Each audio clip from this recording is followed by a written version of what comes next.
കോൺഗ്രസ് ഈ അടുത്ത കാലത്ത് എടുത്ത എല്ലാ നിലപാടിനെയും ബി.ജെ.പി. യാതൊരു വിലയും നൽകാതെ പുച്ഛിച്ചു തള്ളിയപ്പോൾ രാഹുൽ ഗാന്ധി എന്ന പ്രതിപക്ഷ നേതാവിന് ഒരിക്കൽ കൂടി ഈ ബി.ജെ.പി. പപ്പുവാക്കി കളയാനുള്ള ശ്രമമാണ് ഇതുവഴി നടത്തിയത്. രാജ്യം കണ്ടതിൽ വെച്ച് ഏറ്റവും വലിയ ഭീകരാക്രമണം നടന്നിട്ട് മാസം 2 തികയാറാവുമ്പോഴും ആ ഭീകരവാദികളെ എന്തുകൊണ്ട് പിടിച്ചില്ല എന്ന രാഹുൽ ഗാന്ധിയുടെ ചോദ്യമൊക്കെ തീർത്തു തള്ളിക്കളയുന്ന ബി.ജെ.പിയെയും കേന്ദ്രത്തെയും മോദി എന്ന പ്രധാനമന്ത്രിയെയുമാണ് നമ്മൾ ഈ ഇടക്കാലത്ത് കണ്ടത്. എന്നാൽ രാഹുൽ അടക്കം കോൺഗ്രസ് ഉയർത്തുന്ന ചോദ്യങ്ങൾ അങ്ങനെ വെറുതെ തള്ളിക്കളയാൻ പറ്റുന്നതല്ല. കാരണം ഇതൊരു ജനാധിപത്യ രാജ്യമാണ്, അല്ലാതെ മോദിസത്തിലൂടെ മാത്രം നീങ്ങുന്ന ഒരു ഏകാധിപത്യ ഹിന്ദു രാഷ്ട്രം അല്ല. ഇപ്പോഴിതാ നയതന്ത്രത്തിൽ ഏറ്റവും മികച്ച ഭരണകൂടം മോദിയുടേതാണ് എന്ന് പറഞ്ഞു നടക്കുന്ന കോൺഗ്രസുകാരനായ ശശി തരൂരിനെ മുന്നിൽ നിർത്തിക്കൊണ്ട് രാഹുൽ കോൺഗ്രസും ചോദിക്കുന്ന ചോദ്യങ്ങളുണ്ട്. 26 പേരെ കൊന്നൊടുക്കിയ ഭീകരർ എവിടെ? വിദേശത്തേക്ക് പ്രതിനിധി സംഘങ്ങളെ അയച്ചതിലെ നേട്ടങ്ങൾ എന്തൊക്കെയാണ്? ഏതൊക്കെ രാജ്യങ്ങൾ ഇന്ത്യക്ക് അനുകൂലമായി നിലപാട് സ്വീകരിച്ച് പാകിസ്ഥാനെ തള്ളിക്കൊണ്ട് പൊതുമധ്യത്തിൽ വന്നു? പാകിസ്ഥാനെ UN സെക്യൂരിറ്റി കൗൺസിലിന്റെ പുതിയ പദവിയിൽ നിന്നും പുറത്താക്കാനായോ?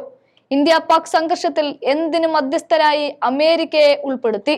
പാകിസ്ഥാനെ ഒറ്റയടിക്ക് ഇല്ലാതാക്കി മുട്ടുകുത്തിച്ച് എന്ന് പറയുമ്പോൾ ഈ സംഘർഷത്തിൽ ഉണ്ടായ നാശനഷ്ടങ്ങൾ എന്തൊക്കെയാണ്? അതെന്തൊക്കെ സംഭവിച്ചിട്ടുണ്ട് എന്ന് ഇന്ത്യയുടെ സൈനിക മേധാവി പറയുമ്പോഴും എന്തുകൊണ്ടൊരു പാർലമെന്റ് സമ്മേളനം വിളിച്ചുകൊണ്ട് മോദി ഈ രാജ്യത്തോട് സംഭവിച്ച കാര്യങ്ങളെ കുറിച്ച് പറയുന്നില്ല?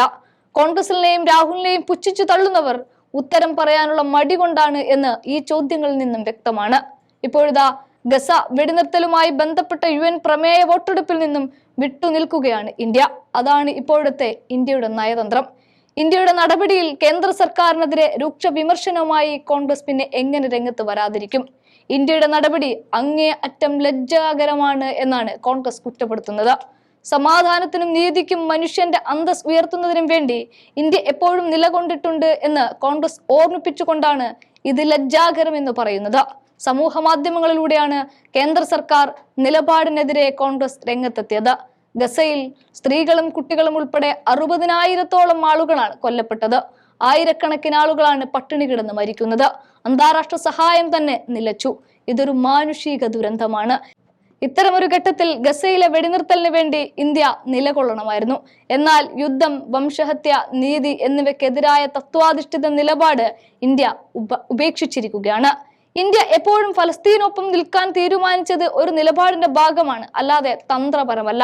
എന്നാൽ മഹത്തായ പൈതൃകം ഇന്ന് തകർന്നു തരിപ്പണമായി. ഇന്ത്യ അതിന്റെ തത്വങ്ങളെല്ലാം ഇസ്രായേലിന് മുന്നിൽ അടിയറവ് പറഞ്ഞിരിക്കുകയാണ്. ഈ തത്വങ്ങളായിരുന്നു ഒരു കാലത്ത് ലോകത്തിന് തന്നെ വഴികാട്ടിയായിരുന്നത്. ആഗോളതലത്തിൽ ഇന്ത്യയുടെ ശബ്ദം പ്രാധാന്യമർഹിക്കണമെങ്കിൽ അനീതിക്കെതിരെ ധൈര്യത്തോടെ നിലകൊള്ളുകയാണ് വേണ്ടത്. അക്രമങ്ങളാൽ ഗസ വലയുമ്പോൾ ഇന്ത്യ മൗനം പാലിക്കുന്നത് ശരിയല്ല. പൂർണ്ണ ധൈര്യത്തോടെയും മനസാക്ഷിയോടെയും സംസാരിക്കുന്നവരെ ലോകം ശ്രദ്ധിക്കുന്നുണ്ട് എന്ന് മോദി സർക്കാർ മനസ്സിലാക്കണമെന്നുമാണ് ഇപ്പോൾ കോൺഗ്രസ് വ്യക്തമാക്കുന്നത്.